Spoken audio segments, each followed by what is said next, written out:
Metade do mundo está em chamas. Enquanto os horrores da guerra explodem em uma escala sem igual na história. O pesadelo nuclear que tem assombrado a humanidade há décadas finalmente se tornou realidade. É explosão, caos, desordem, morte e destruição. Não haveria mais a vida que conhecemos. A civilização ocidental como a conhecemos será, para todos os fins práticos, apagada do mapa. Um cataclismo global. Não pela natureza, mas nas mãos da própria humanidade.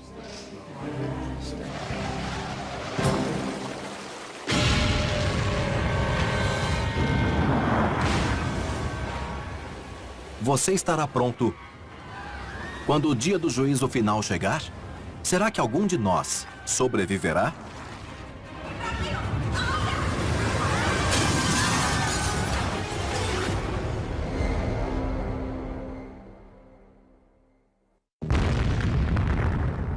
Em agosto de 1945, a guerra nuclear se tornou uma realidade quando os Estados Unidos jogaram 2 bombas atômicas em cidades no Japão. 7 décadas depois, os arsenais das grandes potências são 140 mil vezes mais poderosos. O que aconteceria se uma guerra nuclear estourasse hoje? Vai precisar ficar num buraco com muitos suprimentos. Um lugar que precise ser muito protegido. Nós não temos mais abrigos, não os mantivemos, paramos de mantê-los há décadas. É uma catástrofe de longo prazo e muito horrível. Seria a pior coisa que já teria acontecido na história humana.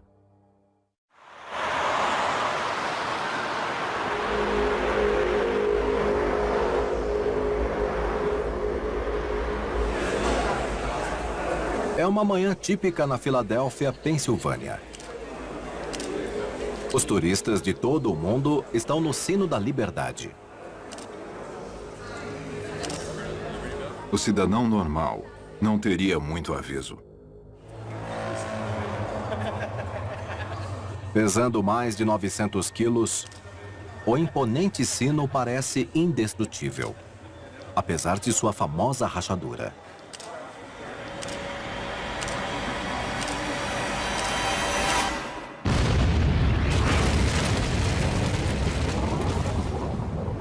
A luz cega a todos. O sino em si está esquentando e fervendo. E depois tudo desaparece. O turista nem conseguiu ver nada disso após aquele flash inicial, pois o próprio turista sumiu.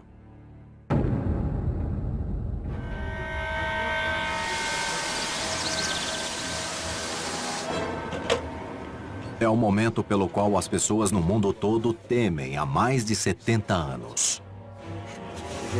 Um incidente entre Estados Unidos e Rússia saiu do controle. Eles têm navios aqui e aqui. Mergulhando o mundo na guerra nuclear.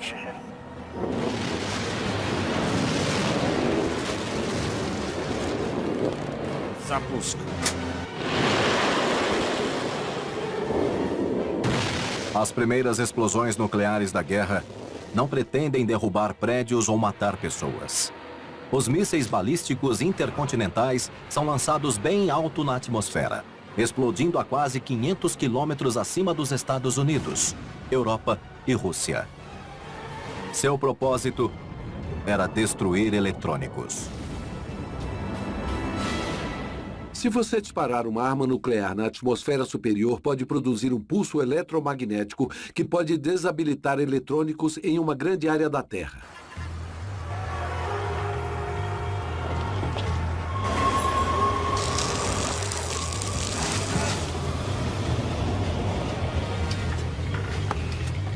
Não é fácil dizer que tipo de efeitos teríamos, pois é uma área realmente muito grande.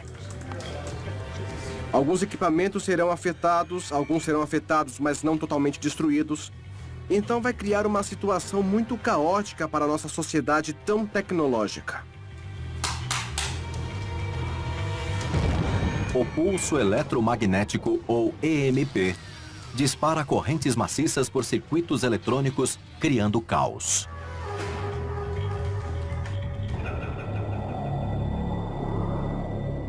Em todo o hemisfério sul, e-mails e textos do norte param de repente.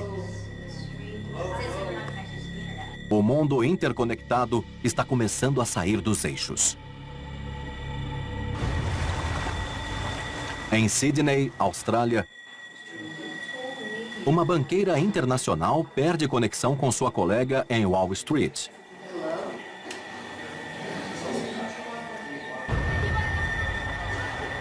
Em Santiago do Chile, um empresário tem uma videoconferência com Moscou interrompida.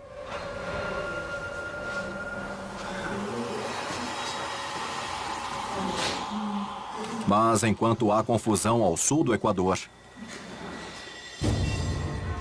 no hemisfério norte, onde a guerra começou, o tumulto é geral. Nas estradas dos Estados Unidos ao Canadá, da Europa Ocidental à Rússia, o tráfego fica parado, pois muitos dos circuitos elétricos dos carros são fritos. A confusão aumenta, pois alguns dispositivos eletrônicos são desabilitados, enquanto outros não. Alguns carros vão parar. Isso criará um caos generalizado em uma estrada importante. E o tráfego ficará lento por horas, talvez até por dias. Parece que algo estranho e louco está acontecendo.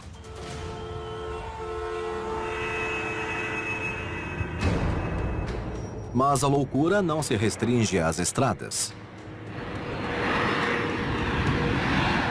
As pessoas em todo o hemisfério norte estão enfrentando crises inesperadas.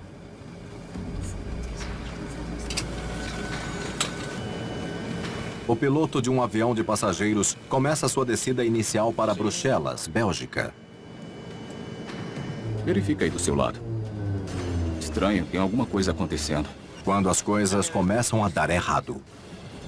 Nada funciona. Acho Tenta melhor a gente fazer falar o com a bypass. torre. Não será imediatamente óbvio para um piloto o que aconteceu, exceto que vários equipamentos eletrônicos neste avião vão falhar ou vão ser interrompidos. Por ser a sede mundial da OTAN, Bruxelas é um alvo importante para a interrupção de EMP pela Rússia. Os pilotos não conseguem um sinal do controle de voo. Incapaz de aterrissar, estão ficando sem combustível e opções.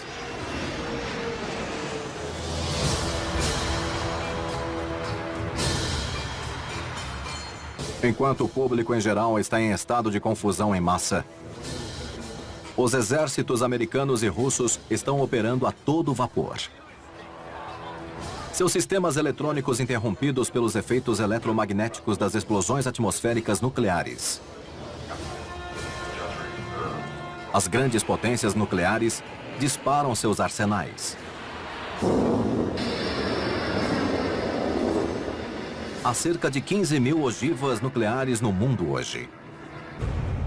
5 mil em armazéns para serem desmontadas. O resto continua como armas de guerra.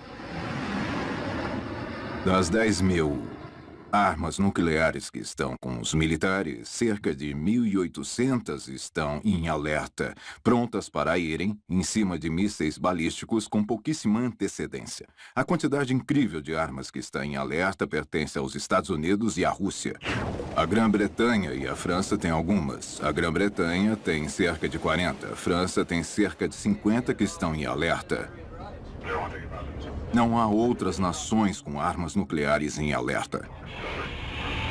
Enquanto todas as ogivas da Grã-Bretanha e da França estão em submarinos, os Estados Unidos e a Rússia têm mísseis tanto em submarinos quanto em terra. Os mísseis em terra estão baseados bem no meio de cada país. E embora os dois lados os tenham em silos, apenas a Rússia usa lançadores móveis. Essas armas são projetadas para matar e destruir em um nível inimaginável.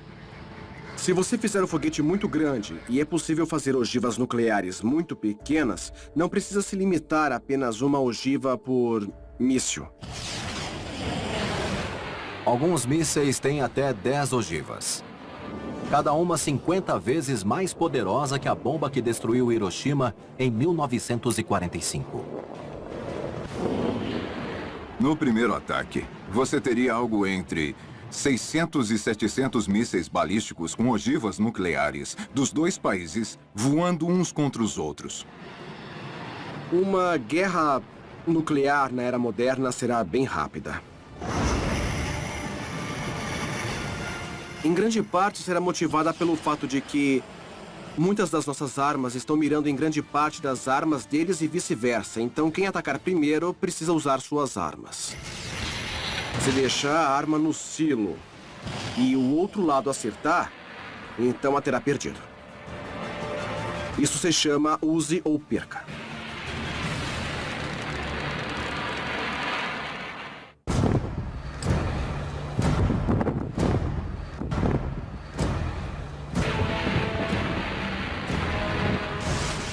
Os primeiros sinais que você deverá receber antes de qualquer notícia oficial virá do Twitter e Facebook e outros sites da internet, pois as pessoas que estão nos caminhos destes silos de mísseis vão começar a informar que há muitos foguetes sendo lançados ali perto.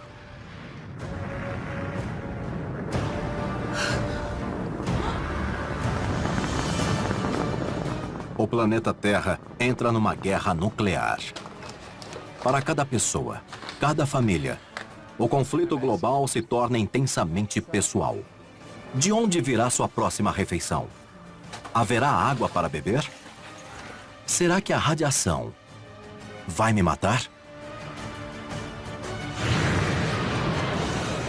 Posso me esconder? Será que a humanidade vai resolver interromper essa autodestruição?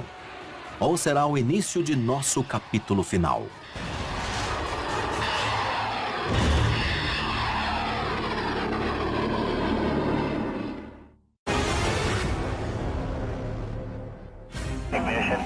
O que aconteceria se uma guerra nuclear global começasse hoje? Você sobreviveria?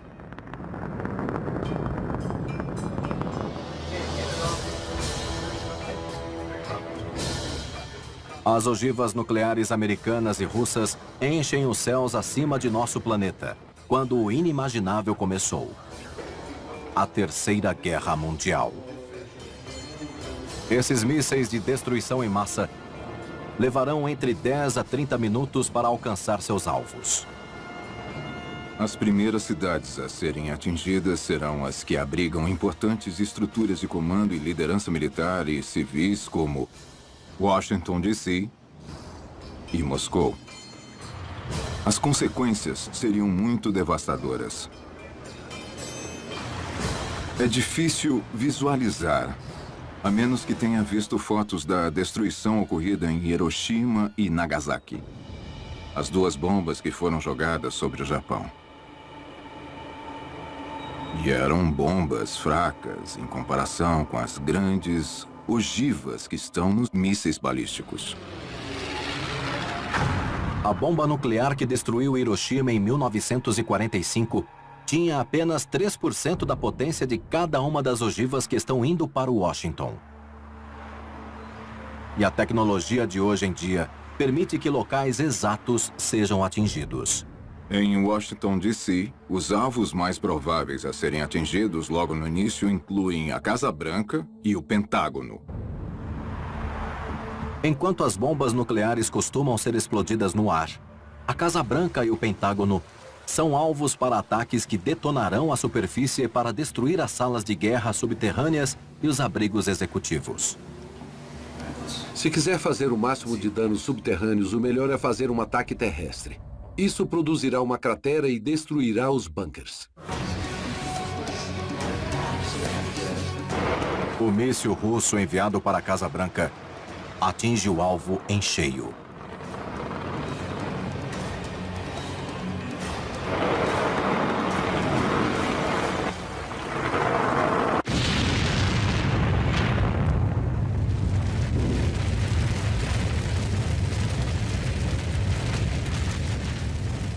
Um ataque de ogiva nuclear de 500 quilotoneladas na Casa Branca criaria uma bola de fogo com um diâmetro de 1,5 km. Dentro da bola de fogo, a temperatura atinge 10 milhões de graus. Instantaneamente, mata todos que toca. É como o centro do Sol. Tudo dentro da bola de fogo é incinerado. Você é vaporizado, é instantaneamente um com o universo.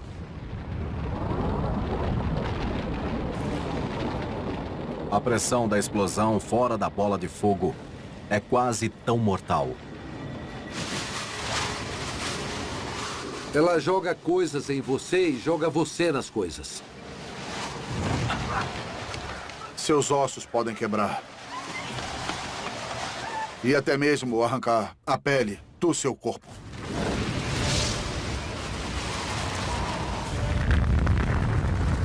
E haverá emissão de enormes quantidades de calor. O calor já é suficiente para dar às pessoas queimaduras de 3º grau em um diâmetro de 9 quilômetros.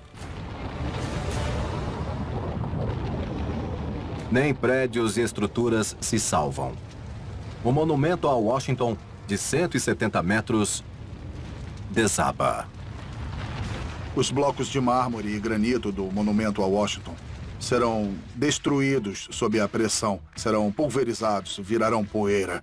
A estrutura cristalina de granito, embora suporte bem a gravidade, explodirá sob a alta pressão.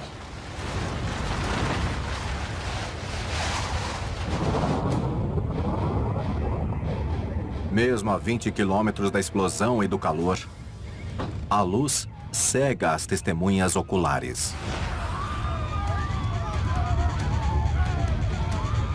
Se você estiver longe de uma explosão nuclear que não o mata na hora, ainda pode ficar cego, porque o flash de luz é extraordinário e acaba com as suas retinas na hora. A cegueira só dura alguns minutos. Mas essas pessoas não viverão o bastante para recuperar a visão. Com uma explosão terrestre em Washington, D.C., cerca de 300 mil pessoas estarão mortas. Agora, imagine mais de uma dúzia dessas explosões sendo detonadas na cidade.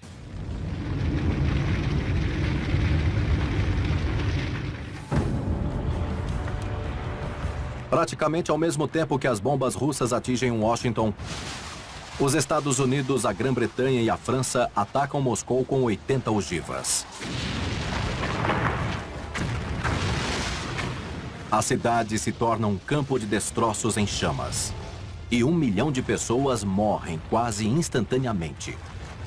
Não é só um boom e pronto. É bum, bum, bum, bum. Nuvem, nuvem, explosão.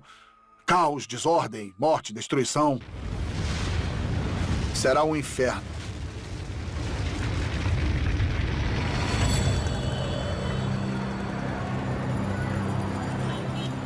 Enquanto as capitais dos Estados Unidos e da Rússia estão em chamas, bilhões de pessoas ainda não sabem que uma guerra nuclear já começou a milhares de quilômetros dali. Em Sydney, Austrália, a banqueira internacional tenta falar com seus parceiros nos Estados Unidos e na Europa, mas não consegue estabelecer qualquer forma de comunicação.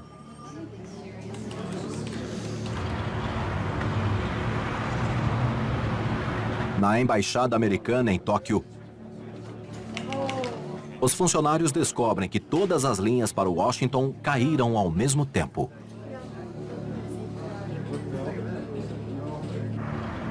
Alguns governos começam a juntar os pontos com base em satélites meteorológicos espiões. Eles devem se juntar à briga ou fazer o possível para não se envolver. Mas enquanto algumas potências nucleares não se envolvem, a guerra entre os Estados Unidos e a Rússia continua.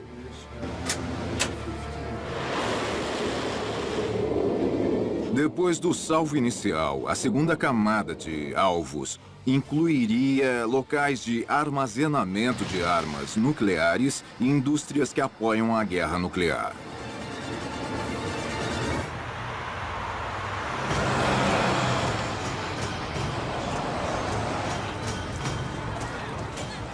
Entre esses alvos estão cidades como Filadélfia, em que as pessoas ainda não estão cientes de que uma guerra está acontecendo.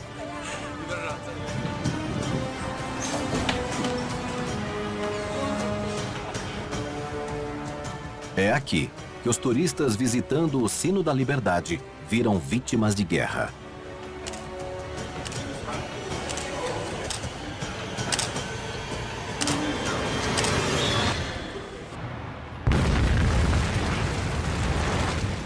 A carnificina é imensa. E esse é apenas o começo.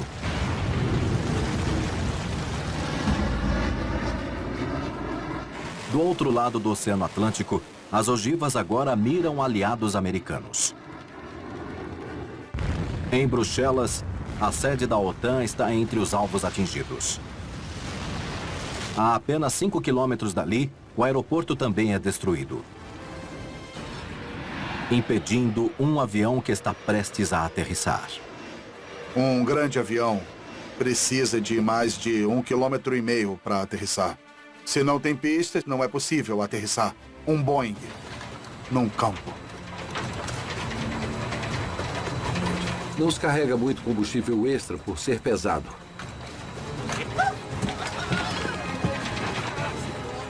Então, agora o tempo está passando e é preciso pousar aquele avião e não há nada perto. Num dado momento, há cerca de 10 mil aviões no ar nos céus do mundo. Milhares como este aqui, de repente, não têm onde aterrissar. E centenas de quilômetros acima, mais ogivas são lançadas pelo espaço. As pessoas normais ficam cientes do terror. Elas correm para se cobrir. Ninguém sabe onde as bombas vão cair em seguida. Se estiverem fora das cidades-alvo, poderão sobreviver? Há algum lugar do planeta que seja seguro?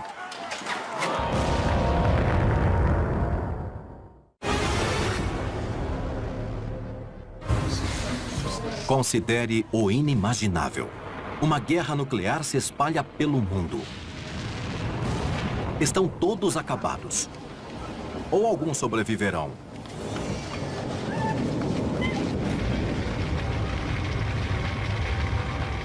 Em todos os Estados Unidos, Rússia e Europa, as capitais, cidades maiores e bases militares já foram destruídas. Milhões estão mortos. A notícia da guerra se espalha. E fora das zonas iniciais de ataque, da Sibéria ao sul da Itália, as pessoas se escondem em abrigos.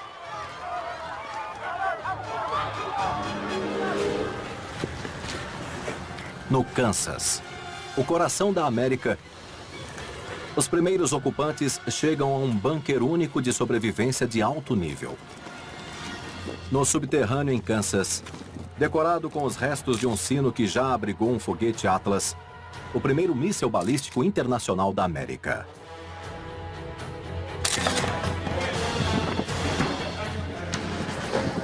Não há muitos outros abrigos.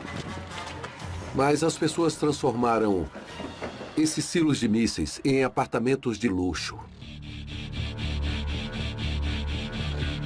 Eles custam mais de $1 milhão. Tem 5 anos de comida e tem sistema de agricultura hidropônica. E aparentemente 70 pessoas. Isso é uma comunidade. Pode viver por 5 anos e aguardar que o pior passe. Não é impossível imaginar criar um bunker onde as pessoas possam viver por 5 anos. Será que ficaram felizes? Eu não sei. Depende das pessoas e se o abrigo for agradável.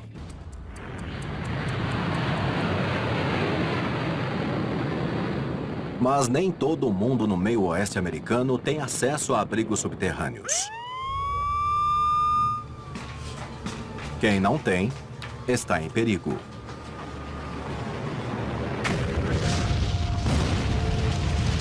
Como mais de 400 ogivas russas foram detonadas em explosões poderosas, para destruir silos de mísseis enterrados abaixo da superfície.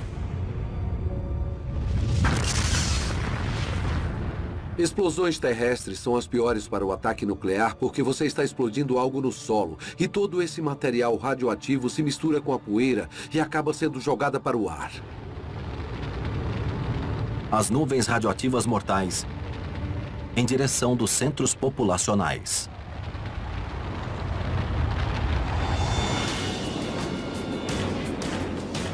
Na base da Força Aérea Whiteman, a 1 hora de Kansas City, Missouri, as equipes que estão pilotando 18 bombardeiros invisíveis B-2 estão correndo para a decolagem. Junto com os B-52, são os únicos bombardeiros projetados para soltar bombas nucleares. Isso faz deles alvos principais, deixando aos comandantes americanos apenas uma opção. Espalhe os aviões, leve-os para outros aeroportos no país que estão fora de alcance ou que ainda não foram destruídos. Os aviões se espalham. Na hora em que são atingidos por ogivas russas, é tarde demais.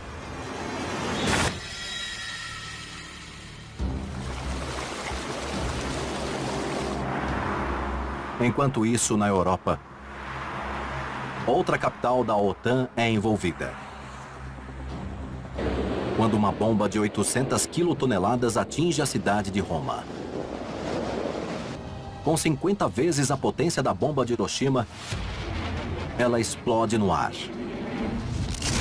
Uma programação para detoná-la antes que a ogiva chegue ao chão. Se você quer a destruição máxima, precisa detonar no ar. Ao detonar a arma nuclear sobre uma cidade, criará uma onda de choque enorme que destruirá tudo que há abaixo. Dentro da zona de 5 quilômetros de ataque, está o Coliseu, de 2.000 anos. É construído com concreto não reforçado. É transformado em poeira. Com ventos de 800 km por hora, a poeira se espalhará em todo lugar.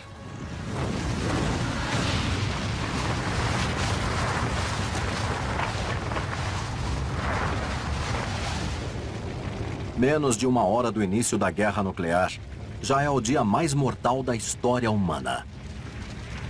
1000 ogivas já levaram 25 milhões de vidas. E o pior ainda está por vir.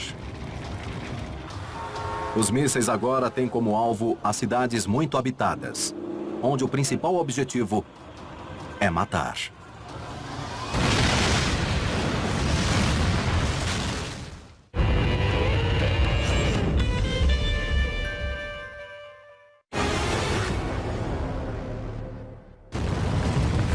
Em 1945, os Estados Unidos soltaram 2 bombas atômicas no Japão. Um sinal indelével do que é possível. E se a guerra nuclear acontecesse hoje? Conseguiríamos sobreviver?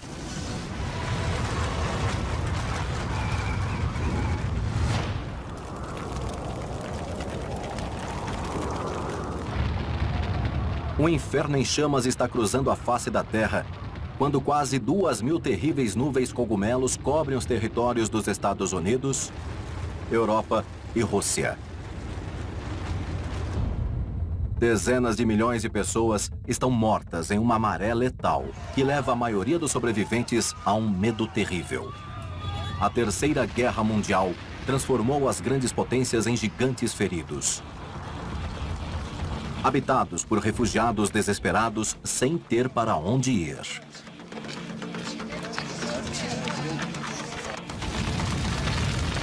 Nas ruínas em chamas de Moscou, o cenário radioativo repentinamente treme,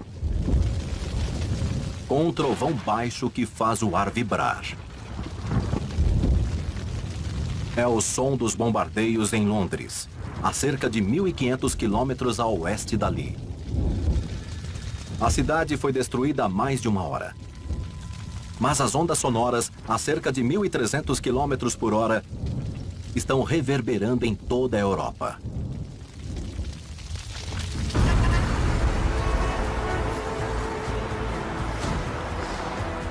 Nas próximas horas, as pessoas do mundo todo, nas cidades que não foram atingidas, sentem o som dos ataques nucleares distantes ocorridos há horas. Fantasmas de uma guerra que ainda não acabou. Para aqueles que não morreram na hora dos ataques iniciais, a sobrevivência exige presença mental. Esqueça o horror. Concentre-se. Estoque comida. Guarde o máximo de água possível. Fique em casa. Cuide de sua família. No subterrâneo em Kansas, 70 sobreviventes em um bunker bem provisionado sabem que ficarão ali por um longo tempo. Estão preparados para se defenderem de estranhos. Mas, e se o inesperado acontecer? E se algum deles tiver algum tipo de problema? E se tiverem um colapso mental? Eu realmente gostaria muito de saber até onde pensaram em todas as contingências. Porque se acontecer alguma coisa que não tenha saída, perderá aquelas 70 pessoas. Enquanto isso, há sobreviventes no ar também. Enquanto Bruxelas queima, um jato comercial vai para o norte em direção a Hemixen, torcendo para que essa cidade insignificante tenha um local de aterrissagem. O piloto tem uma opção muito boa. Se lembrar do milagre do Rio Hudson. Grandes aviões são ótimos planadores.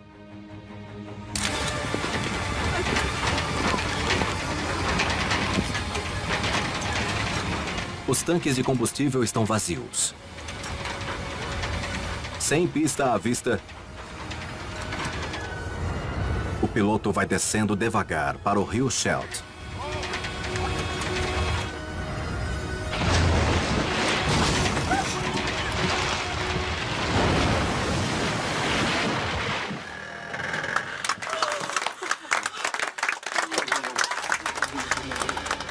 Por enquanto, os passageiros e a tripulação estão seguros. Mas sua luta para sobreviver nas cinzas nucleares só está começando.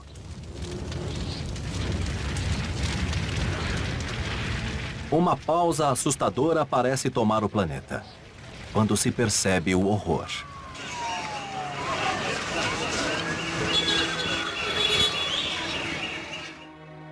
As armas nucleares restantes, principalmente em submarinos e lançadores móveis, levarão no mínimo 2 dias para chegarem a posições de lançamento. E os ataques serão dispersos. Essas forças podem durar por dias, podem durar por semanas. E, teoricamente, não há limite para o tempo que os submarinos que estão se escondendo pelos oceanos podem sobreviver.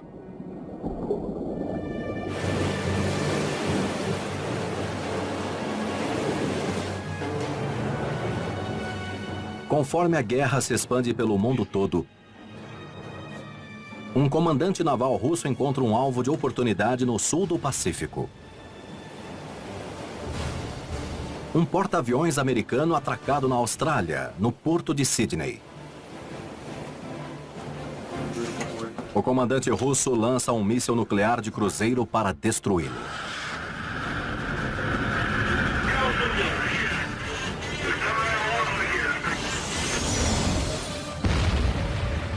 O porta-aviões e seus 6.000 tripulantes são instantaneamente vaporizados. E fora dos 800 metros da bola de fogo da arma, a icônica Opera House vira um dano colateral. De repente é uma claridade mais clara do que ao meio-dia. As placas individuais nas velas vão cair. A superestrutura vai ser implodida e cairá. O prédio vai perder a sustentação e vai cair. Esse ícone será destruído sob o seu próprio peso. Nesse evento infeliz e catastrófico.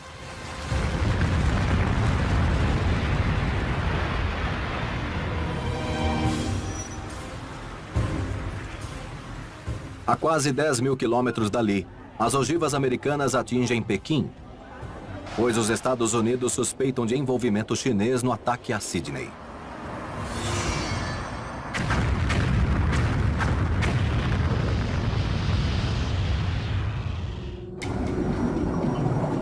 Os submarinos chineses se vingam e acertam a costa oeste dos Estados Unidos. De Seattle a San Diego. Não sobrou nenhuma estrutura de pé. Há detritos por todo lado. Já são mais de 100 milhões de mortos, com milhares de quilômetros quadrados destruídos, onde antes eram cidades e bases militares. Pense nas bombas atômicas que foram lançadas em Hiroshima e Nagasaki. Se você apenas multiplicar aquilo por milhões, pode imaginar como é o resultado de uma guerra nuclear global.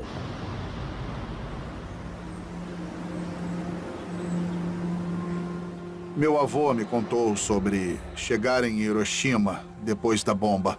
Ele foi num navio e o que realmente o marcou foi o cheiro da morte, carvão e destruição. Ele disse que nunca viu um cheiro tão parecido. E ver aquela destruição ficou marcado para sempre.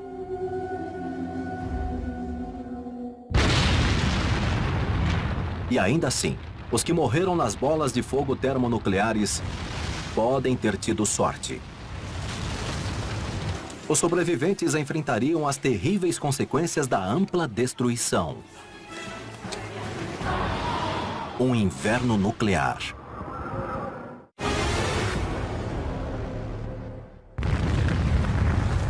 O que acontece ao mundo depois da destruição total de uma guerra nuclear?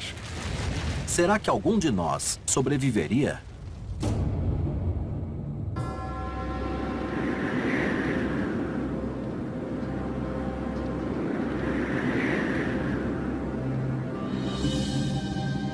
Cidades da América, a Europa e a Ásia foram destruídas. Nos Estados Unidos e Rússia, principalmente, o número de mortos é enorme. Seria de se imaginar que bem mais de 100 milhões de pessoas em cada país foram mortas. A forma como guerras nucleares podem evoluir, é difícil imaginar que seria limitado. E os efeitos mortais não são confinados às cidades destruídas por bombas. Quando as ogivas russas atingissem os silos de mísseis americanos nos estados montanhosos do norte, a chuva radioativa começaria a causar muitas mortes. Os ventos carregariam essa chuva e a levaria para grandes áreas do país. Então, não haveria lugar seguro para buscar. Duluth, Minnesota. Uma pequena cidade com 86 mil pessoas, foi apenas um dos muitos lugares diretamente no caminho das nuvens mortais. E as pessoas aqui começaram a morrer em decorrência da radiação. O envenenamento por radiação é quando os seus órgãos e tecidos que são necessários para manter a vida, o seu sistema nervoso e o seu sangue, se eles absorverem radiação demais, começarão a se desconectar. De repente, todas as coisas começam a dar errado. Você vai ter muitos pontinhos de sangue na pele, marcas que parecem queimaduras no corpo, vômitos. E é esse tipo de envenenamento que acontece no corpo. Seu cabelo cai, seu corpo para de funcionar e é uma morte lenta, dolorosa e horrível. Um véu de luto pela perda de amigos e familiares se soma à luta que os sobreviventes agora enfrentam em busca do básico: comida, água e abrigo. E a radiação residual continuará matando por décadas. Para ter uma ideia do que vai acontecer no futuro depois que essas cidades forem arruinadas, pense em Chernobyl. Cidades próximas dali foram evacuadas. Hoje elas já estão tomadas pela vegetação e os animais andam por ali livremente. É assim que será em grandes áreas da América do Norte, por exemplo.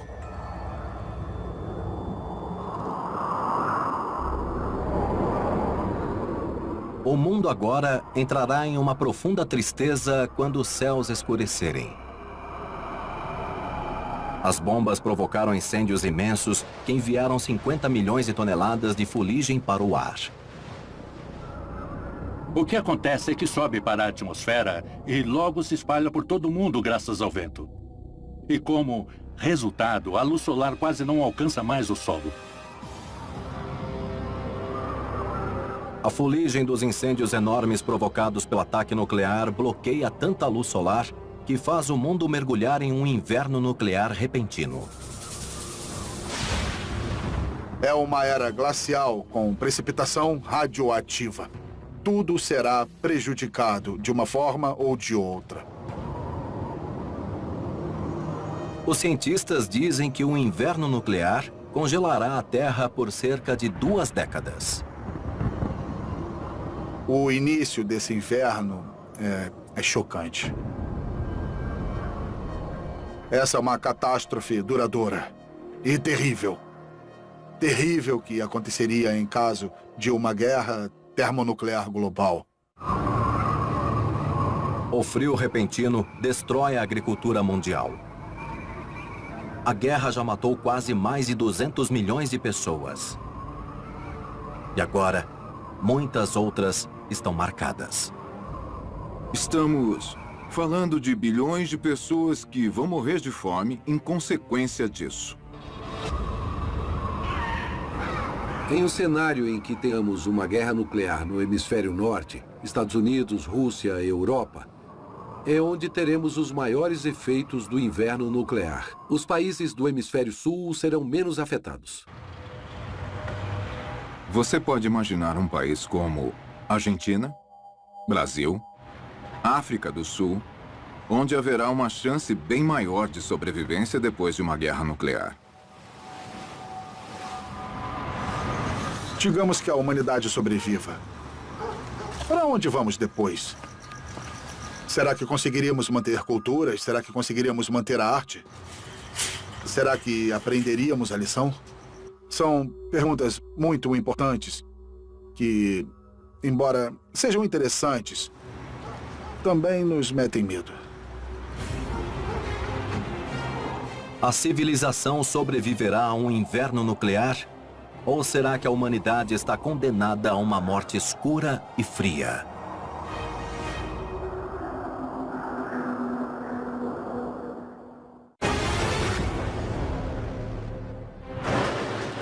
O que aconteceria se as nações mais poderosas do mundo usassem suas armas nucleares em uma guerra geral? Será que a humanidade sobreviveria?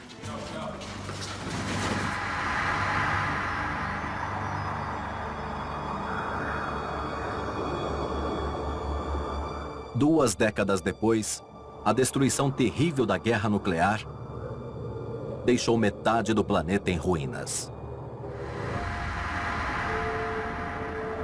E quase 90% da população mundial morreu. Em Kansas, o antigo silo do Atlas, que foi convertido em um abrigo de luxo, ainda continua firme.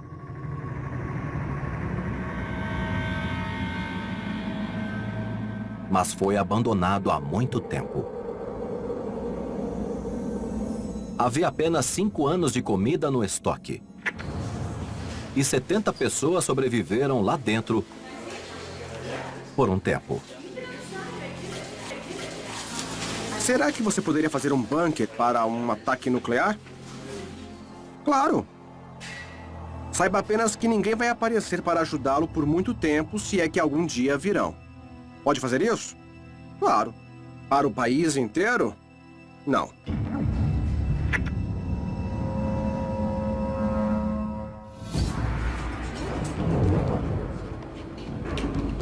Digamos que algumas pessoas sobrevivam e estejam em um desses abrigos e é hora de voltarem para a superfície. Elas estarão entrando em um terreno totalmente estranho. Tudo que eles conheciam terá desaparecido.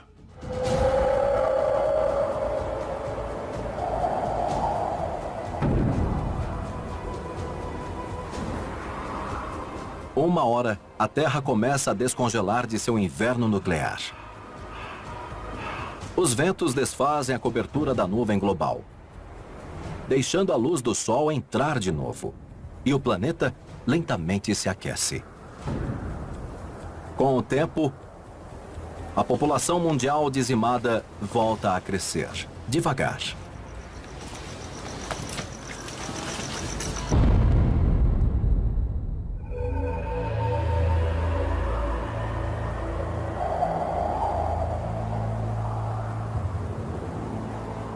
Um século depois, as ruínas de cidades abandonadas são tomadas pela vegetação, pois a natureza as toma de volta.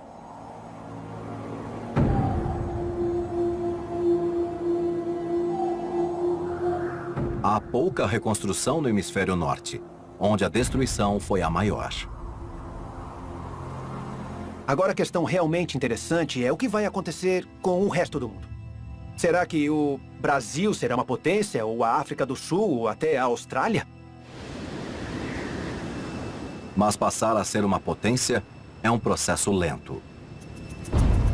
Uma cidade como o Rio de Janeiro pode não ter sido fisicamente destruída. Mas tanta gente morreu de fome que poucas pessoas restaram para continuar a civilização de onde parou.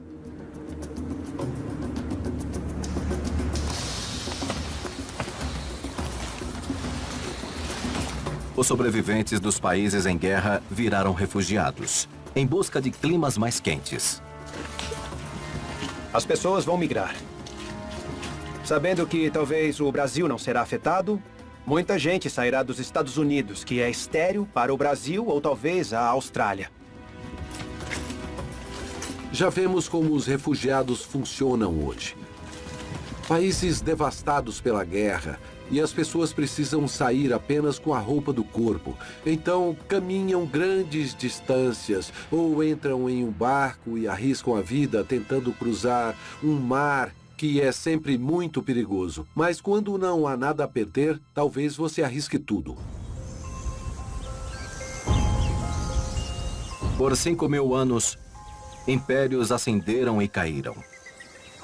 Somente ruínas restaram dos maias, do Egito Antigo, Grécia e Roma. Mas, embora essas civilizações tenham desaparecido, a humanidade não sumiu. Ninguém realmente sabe quantas pessoas podem sobreviver a um inverno nuclear. Mas eu sou um otimista. Acho que os humanos são incrivelmente criativos e já evoluímos muito desde nossos ancestrais das cavernas. Somos muito espertos, temos muito desconhecimento registrado por escrito. O método científico nos permite rapidamente continuar de onde nós paramos. Agora sabemos como fazer o progresso muito mais rápido. Sabemos como não nos enganar. Será que muitos sobreviverão? Estamos pensando que algo entre 1.000 e 10.000 humanos nos dará uma variedade suficiente que poderíamos reiniciar a raça humana de novo. Mas se eles conseguiram, sabe, aguentar firme e sobreviver, podemos ter o nascimento de uma nova supercultura. O que seria muito legal.